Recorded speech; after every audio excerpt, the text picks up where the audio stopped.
वो एक कब्रिस्तान की दीवार पे लिखा हुआ था, मंजिल तेरी यही थी, उम्र बीत गई आते आते, कितने बेमरवत हैं दुनिया वाले, दफना गए जाते जाते। जी सही बात। हमारा और आपका असल ठिकाना जो है वो ये दुनिया है ही नहीं। ये तो जर्नी का एक पार्ट है, हमारे सफर का एक हिस्सा है। सही बात। यहाँ से पहले भी हम कहीं थे और वहां से पहले भी थे कहीं। जी जी बेशक। आज यहाँ हैं, ये भी दी एंड नहीं है। यहाँ के बाद कहीं होंगे, वो भी फाइनल नहीं है। जी उसके बाद कहीं होंगे, उसके बाद फिर जो मामला जिधर हो जाएगा। अब यहाँ हम हैं, कब्र में जाएंगे, फिर मैदाने महशर बपा होगा, उसमें फैसला होना है। तो मेरे अजीज दोस्तों, मेरे कहने का मकसद सिर्फ और सिर्फ इतना है आप लोगों से कि इतनी अजीम उस शान आपने कॉन्फ्रेंस की, मेरे ख्याल से हर साल करते हो, और मैं भी कोई पहली दफ़ा नहीं आया, बल्कि इतनी दफ़ा आपके यहाँ आया कि मुझे शुमार करना पड़ेगा। जी जी इतनी दफ़ा आया आपके यहाँ पर। लेकिन आना, आपका बुलाना, हमारा सुनना और आपका सुनना, हमारा सुनाना और आपका सुनना, ये कामयाब तभी होगा जब हमारी जिंदगी में कोई इनकलाब आएगा। जी जी बेशक, हक बात है। कोई बदलाव आएगा। हम बाद वफात जब किसी को दफनाने जाते हैं तो मुनाज जान मोहम्मद साहब देखा होगा कि जब हम दफनाते हैं तो क्या कहते हैं ऊपर से कब्र के पास से कि चेहरा जरा किबले की तरफ देख लेना, मैयत का है कि नहीं। चेहरा किबले की तरफ कर दीजिए भाई, जरा चेहरा किबले की तरफ कर दीजिए। सब कह रहे हैं चेहरा किबले की तरफ कर दीजिए। अब फिक्र है चेहरा किबले की तरफ कर दीजिए, क्या हमें जीते जी भी फिक्र होती है अपना चेहरा किबले की तरफ कर लें हम? बोलिए जोर से जरा, फिक्र होती है? अपने आप को अच्छा इंसान बनाओ, भला इंसान बनाओ, कामयाब इंसान बनाओ।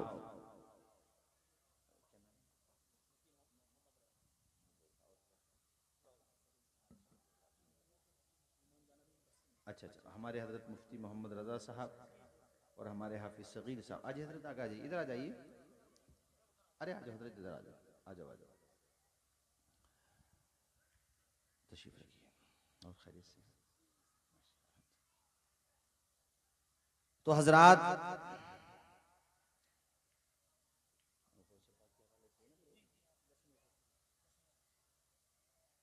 अल्लाह वालों की क्या तारीफ है, किसे कहते हैं वली, वो कुरान ने बताया।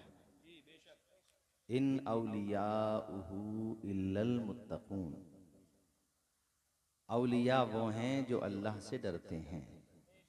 अल्लाह से, सारे लोग बोलिए ना, अल्लाह से। और वो कितना डरते हैं? अल्लाहु अकबर। बहता हुआ सेब कहीं से तोड़ा नहीं, जी क्या बात, चुराया नहीं, सही बात। वो खा लिया, उठा करके तनावुल कर लिया। ये होता है अल्लाह का खौफ, अल्लाह की खशियत और लिल्लाहियत। बाद में ख्याल आया कि या अल्लाह, मैंने ये पूछा भी नहीं किसका है। तो जिस तरफ से वो सेब आ रहा था पानी में बहता हुआ, उसी तरफ चलने लगे। कौन है ये जिनका मैं जिक्र कर रहा हूँ? गौसे पाक के वालिद माजिद हजरत अबू सालेह। सुभान अल्लाह। देखा कि एक बाग है सेब का और उस पे सेब लगे हुए हैं, एक दरख्त की टहनियां लटक रही हैं पानी की तरफ, हो ना हो इसी बाग का है। अंदर पहुंच गए, जाकर के सलाम किया। उन्होंने सलाम का जवाब दिया। और सुनो मेरे दीनी भाइयों, ये जवान जो बाग में गया है ये भी खुदा वाला है, और जो बाग का मालिक है वो भी खुदा वाला है। सुभान अल्लाह, सुभान अल्लाह। दोनों खुदा वाले हैं। दोनों अल्लाह वाले हैं, अल्लाह के वली हैं, अल्लाह के नेक बंदे हैं। कैसे आना हुआ? का हुजूर जो सजा देना है दुनिया ही में दे दो, आखिरत में दामन न पकड़ना। आपके बाग का टूटा हुआ जो बहकर जा रहा था सेब, आपकी बगैर इजाजत के तनावुल कर लिया। जो सजा देना है यहीं पे दे दीजिए। वो भी चेहरा देख के हैरत में पड़ गए, कितना अच्छा जहन है इस लड़के का। जवानी का दौर था हजरत अबू सालेह, खुश हो गए। ये बाग के जो बागबां हैं इनका नाम है हजरत अब्दुल्ला सौमई। पेशानी देखी इन्होंने, तकद्दुस की लकीरें साफ नजर आ रही हैं। अल्लाह वालों के चेहरे से नूर बरसता है, सुभान अल्लाह, सुभान अल्लाह। अरे रौनक बरसती है। जी बेशक। उसे क्रीम पाउडर से चमकाने की जरूरत नहीं होती। अल्लाह वाले जो ऊंचे दर्जे के होते हैं वो तो ऊंचे दर्जे के होते हैं। जो आम मुसलमान भी पंजवक्ता नमाजी होते हैं, आप उनके चेहरे देख लो, चेहरों से अंदाजा हो जाता है कि बंदा नमाजी। सुभान अल्लाह, सुभान अल्लाह। बात सही है कि नहीं? बोलो जरा। बिल्कुल हक बात है। चेहरे देख के अंदाजा हो जाता है।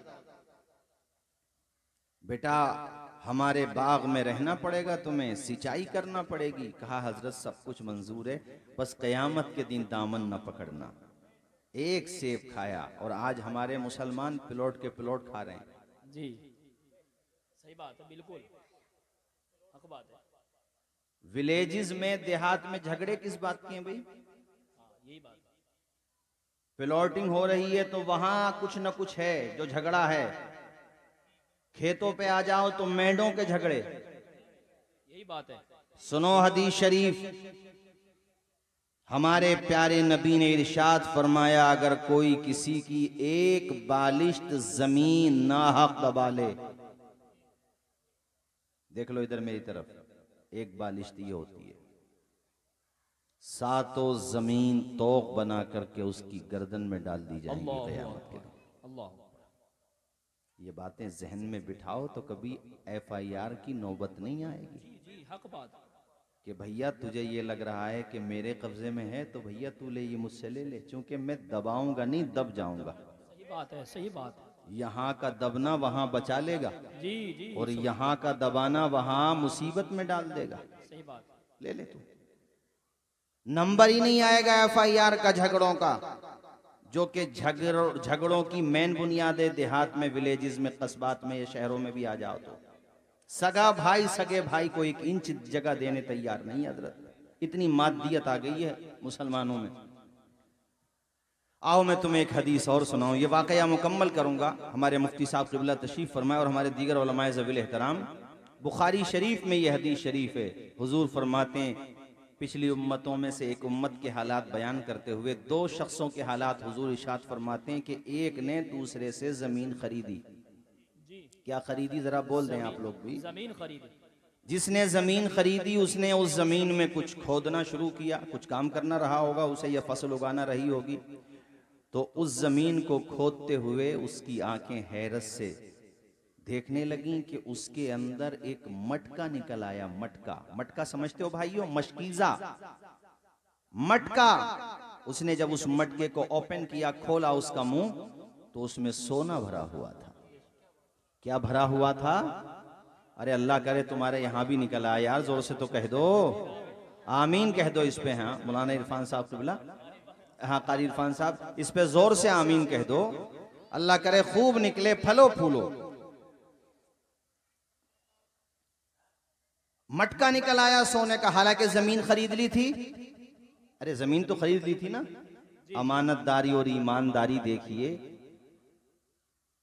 जिससे जमीन खरीदी थी उसी के मकान की तरफ चल दिया। बेशक बेशक, सुभान अल्लाह। हाथ में सोने से भरा हुआ मशकीजा और वो मटका लेकर के। बड़ी अजीब बात है कि ये सोने का मटका निकला है तुम्हारा, अब ये सफर उधर क्यों है तुम्हारा? वो क्यों जा रहा उधर? उसकी वजह आगे मैं बताता हूं, सीधा सीधा सुनो मेरे भाइयों। उसके मकान पे जाने के बाद उसने दरवाजा खटखटाया, या वो पहले ही से बाहर था, वो बाहर आया। दुआ सलाम के बाद भाई आपने पेमेंट दे दी, मैंने जमीन दे दी, अब कैसे आना हुआ? जी बिल्कुल। अब आप ये सवाल ना करना हजरत बेनामे के लिए गया था। पहले बेनामे नहीं होते थे, बेनामे, अरे बोल दो बेनामे नहीं होते थे। आप कहोगे फिर बेनामे कब से आए? जब से बेईमानी आई। बेईमानी, सही बात। जी जी हाँ, तब से ही तो। हाँ भाई अगर बेईमानी न करें तो लोग बेनामे के पैसे ना बचा लेंगे, फिर आराम से कितना फायदा होगा। जी मगर घबराहट इतनी है कि रजिस्ट्री कराना पड़ती है, और कराना भी चाहिए। हालात ऐसी है भाई, कराना चाहिए। उस जमाने की बात बता रहा हूं। उसने कहा आपका आना कैसे हुआ? ये कहता भाई साहब मैंने जितने पैसे दिए उतने पैसों की जमीन ले ली। मुझे लालच नहीं, मैं धोखा नहीं देना चाहता, मैं धोखा में रखना नहीं चाहता। ऐसा लगता है कि जैसे आप या आपके बाप दादा उस जमीन में कुछ दफना करके भूल गए थे, खजाना दबा करके भूल गए थे। अल्लाह ने अमानतदार बनाया है, कम खा करके सब्र कर लूंगा मगर धोखा नहीं दूंगा। सुभान अल्लाह, सुभान अल्लाह, बहुत अच्छा। क्या कहना चाहते हो भाई आप?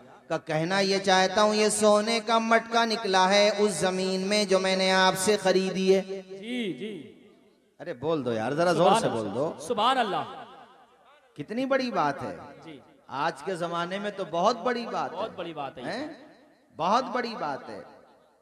आज के जमाने में अगर ऐसा हो, रजिस्ट्री भी हो जाए, पेमेंट भी हो जाए और पता चल जाए कि सोने का चम्मच निकला है, मटका नहीं, वरना तो फिर बहुत मामला हो जाएगा। मसला नहीं, मसाइल हो जाएंगे। हाँ, जी जी, चम्मच का पता चल जाए तो कहेगा भाई साहब मैं भूल गया था बताना, यहाँ पे खजाना दबा हुआ था, कुछ भी कहेगा, बहरहाल उसमें रगड़ा होगा, उसमें झगड़ा अच्छी बात है ना हो। अब ताज्जुब की बात सुनो मेरे भाइयों, ये तो ईमानदार और अमानतदार था ही जिसने जमीन खरीदी थी, जो मशकीजा लेकर के सोने का भरा हुआ पहुंच गया उसके पास जिससे जमीन खरीदी थी। अब उसका रिप्लाई भी सुनो, उसका जवाब भी सुनो। जिसने अपनी जमीन बेच दी थी वो कहता मेरे भाई अल्लाह तुझे लेना करे, ये जमीन भी अब तेरी है, जमीन में जो खजाना निकला वो भी तेरा है। सुभान अल्लाह, सुभान अल्लाह, सुभान अल्लाह, बहुत अच्छा, बहुत अच्छा। अरे बोल दो यार, जरा जोर से बोल दो। अरे अंदाजा होता रहे ना कि आपके बात समझ आ रही है। माशाल्लाह, अच्छी बात है, मैं समझ रहा हूँ, मगर थोड़ा जरा बोलते रहोगे तो एहसास रहेगा। अल्लाह अल्लाह। अब दोनों में इख्तिलाफ, ये कहता है मैं नहीं लूंगा, वो कहता है मैं नहीं लूंगा। जिसने जमीन बेची वो भी तैयार नहीं, और जिसने जमीन खरीदी वो भी तैयार नहीं।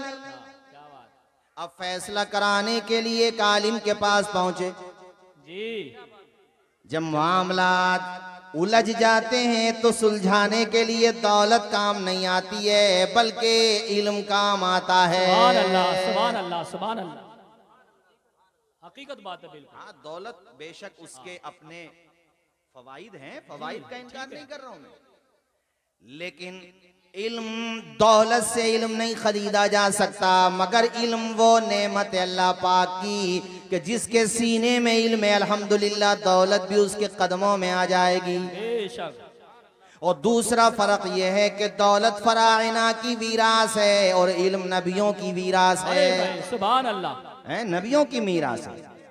और एक फर्क ये भी है कि दौलत दुनिया में साथ छोड़ देती है, इल्म कब्र में भी साथ जाता है, मैदान हश्र में भी साथ रहता है। सुभान अल्लाह, सुभान अल्लाह, सुभान अल्लाह। हाँ, अगर दौलत उसने राह खुदा में खर्च की है तो बेशक उसका सवाब मिलेगा। जी जी, अरे तवज्जो है आप लोगों की, मैं जो बोल रहा हूँ। देखो, अब एक आलिम दीन के पास पहुंचे, उनको जाकर के दोनों ने पूरी सिचुएशन बताई, साहब मैंने इनको जमीन दे दी थी, इन्होंने खरीद ली, अब इनको उस जमीन में सोना निकल आया तो ये मेरे पास खजाना लेकर के आए, हालांकि जब मैंने जमीन बेच दी तो अब मुझे क्या लेना देना, उसमें क्या निकला नहीं निकला, क्या निकला तो कितना निकला, कितना नहीं निकला, मुझे क्या लेना देना। वो कहता हजरत पहले मेरी भी सुन लो, मैंने इनसे जमीन खरीदी है, उतने ही पैसे दिए, जितने की जमीन उतने ही पैसे, तो ये सोना मैं क्यों लूं। काजी साहब भी बहुत ही बढ़िया थे, वरना वो ये भी कह सकते थे कि झगड़ा कर रहे हो तो भाई ना तुम ले रहे ना तुम ले रहे, तो हमें ही दे दो।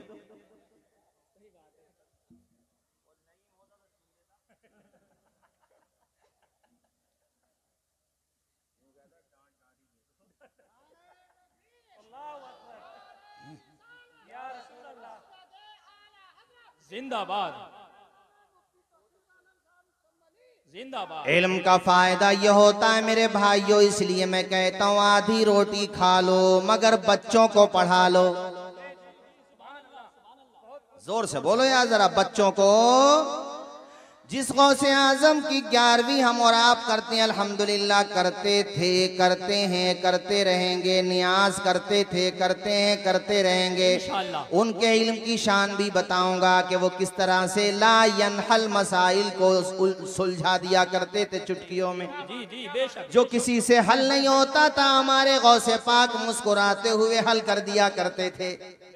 बाज लोग ये समझते हैं ना कि उनके पास इल्म नहीं था। अरे इल्म नहीं था, बड़े बड़े उलमा की अक्लें और उनका इल्म जहां खामोश हो जाता था, गौसे आजम का इल्म वहां से शुरू होता। हाय सुभान अल्लाह सुभान अल्लाह। नाराए तकबीर, नाराए रिसालत, उलमाए अहले सुन्नत, मसलके आला हजरत, जश्न गौसुल बना कॉन्फ्रेंस, नाराए तकबीर, नाराए रिसालत। ये जो भाई गेट पर खड़े ना, ये अगर यहाँ से हटकर अंदर आ जाएंगे तो बहुत अच्छा होगा। भाई जो गेट पर खड़े देखो, मजमा अल्हम्दुलिल्लाह इतना हो गया, बहुत है, लेकिन आगे चल के जगह नहीं मिलेगी, फिर बाद में मत कहना। आप देखने रहो, सब जितना इंतजाम किया था कमेटी वालों ने सब फुल हो गया। तो इधर कुछ जगह है तो यहाँ आकर के बैठो, इधर उधर क्यों घूम रहे हो आप? मुस्कुरा के बोलो जरा जोर से सुभान अल्लाह। सुभान अल्लाह। हाफिज सगीर साहब, ये बात मुकम्मल करूंगा भाई, ये बात मुकम्मल करूंगा। अभी काजी साहब ने क्या फैसला किया, किसको सोना दिलवाया, वरना तुम्हें नींद नहीं आएगी कि उस सोने का हुआ क्या। सही बात। क्योंकि मामला सोने का है ना, तो जब सोओगे तो सोना ही दिखाई देगा। अल्लाह करे हकीकत में भी दिखाई दे। उससे पहले जरा गौसे पाक की बारगाह में एक मामला पेश हुआ कि वालेकुम, किसी से हल नहीं हो रहा था, कैसे हल किया, इसका हवाला सुनिए पहले आप। हजरत शाह अब्दुल हक मुहद्दिस देहलवी ने अखबारुल अखियार में लिखा, और भी गौसे पाक की सवाने हयात जो लिखी गई किताबें आपके हवाले से लिखी गई, ज्यादातर किताबों में ये वाकया मौजूद है। जी बेशक। वाकया क्या है? मसलन बहजतुल असरार वगैरह वगैरह। वाकया क्या है? सुनो तवज्जो से भाई जरा, आपका भी टेस्ट ले रहा हूं, कैसे सुनते हो।